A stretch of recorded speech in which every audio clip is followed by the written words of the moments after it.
What do you feel led to your release from WWF? Well, I think that they first of all they weren't doing real good at the time. WCW was really blowing them out of the water with Bischoff and the NWO, and so they were just going through a slew of guys. It lasted about a year and a half. And Tom Brandy, he ribs us all the way to this day that he knew it was going to happen anyway.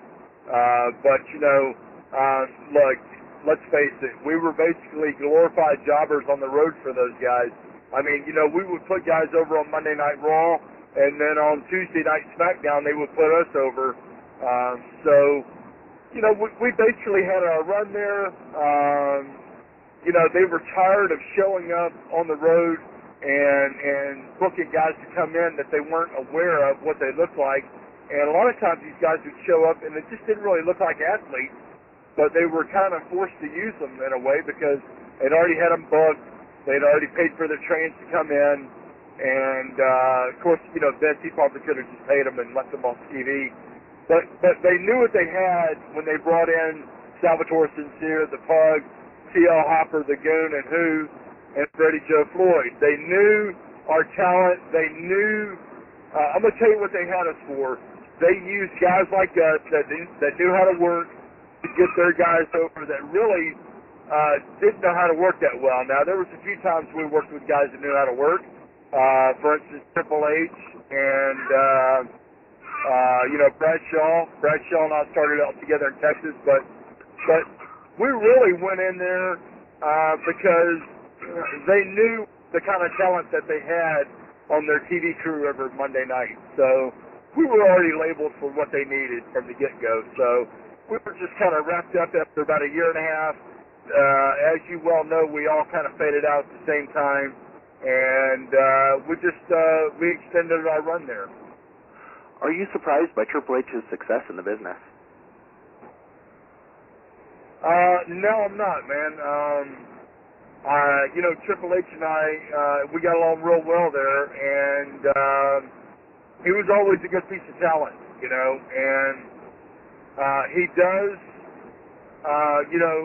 like Jim Cornette says sometimes, they've kind of crammed Triple H down everybody's throat for the last 10 years on Monday Night Raw, so, a lot of people say he had no choice but to get over, but I really disagree with that because either you get over in this business or you don't. And I'm a big mark for Triple H. He is a good hand. He knows what he's doing. We're about the same age. I got a lot of respect for the guy, man. Of course, he's a millionaire now, and he's able to take care of himself like he needs to. He's got about as good as treatment as you can have up there. He's got his own tour bus. He's got his own doctor. Anything goes wrong with him, it's first class. So Triple H knows what he's doing. And unfortunately, in this business, he has done what he has had to do to get to where he is at. And I got a lot of respect for him. And regardless of what people say about him, I like Hunter. We've always gotten along real well. What do you think the future holds for you? I'm sorry, say it one more time. What do you think the future holds for you? Well, I am now giving back to guys the way I was given to when I was young. So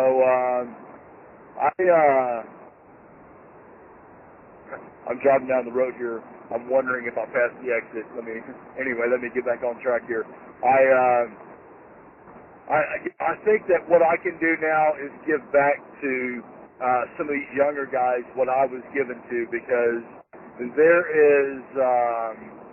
there's not a lot of good talent out there anymore that are able to show these young guys what they can do, because it's just, let's face it, these young guys that are out working now 3, 4, 5 days a week for $20 to $50 or even free, all they know is what they know in the ring right now, and they think that what they're doing is the business, and it really isn't. It's just because they don't know any better. So I'm trying to, I live in Orlando now, and I make a few shows in Tampa and Miami and here and there. I try to teach guys a little bit more psychology and implement where they need to put in certain things and show them,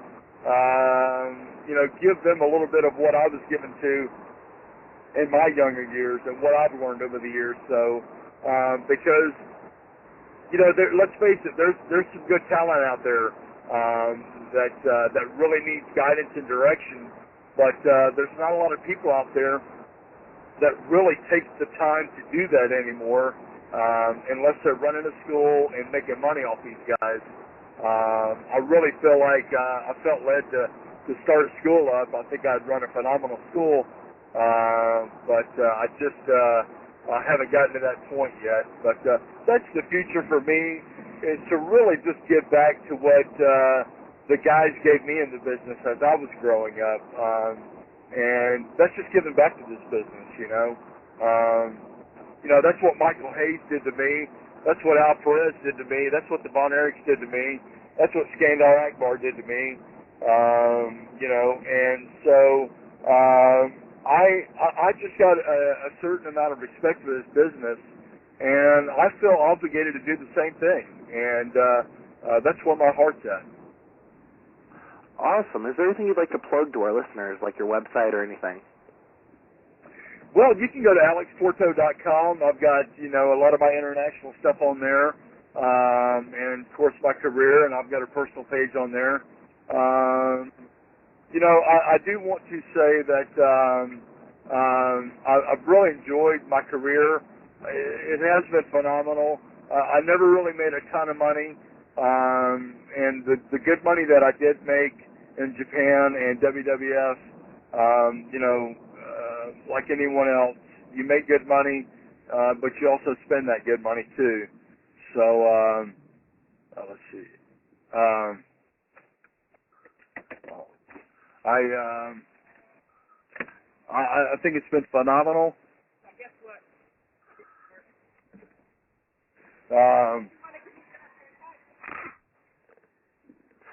We actually have a caller calling in. I think they have a question for you. This is one of our regular callers. Mikey, you're on the air. Oh, good. Go ahead. Hey, man. Hey, what's up? Hey, brother. What's going on, man? How you doing? I'm good. How you doing? Good, man. I have a thing where I call into, I do some regular appearances on radio shows, and I always, I've been a big connoisseur of milk and drinking milk, and I just wanted to call up and see if the Pug would like to go out and have a glass of milk with me sometime next time I'm in Florida. Yeah, that's cool, man. That's an interesting question. If I'm around town, man, we'll see, man. Not a problem. You can hit me on Facebook or my website. Awesome. Well, Alex, I'd like to thank you for coming on False Count Radio Day. It's been a pleasure having you on. Hey, man, I thank you very much. I hope that I've given you guys, the interview that you were looking for. I really appreciate your time, and I hope you appreciate mine. And this business has made a lot of changes. I wish it could go back to the way it was today, but I believe we're heading to a time where Jim Starr told me a long time ago it would take a whole generation to turn this business around. So I believe it's heading to where we're not going to see it like that anymore. But you guys have a great day, and good night from Orlando. All right. Thank you very much.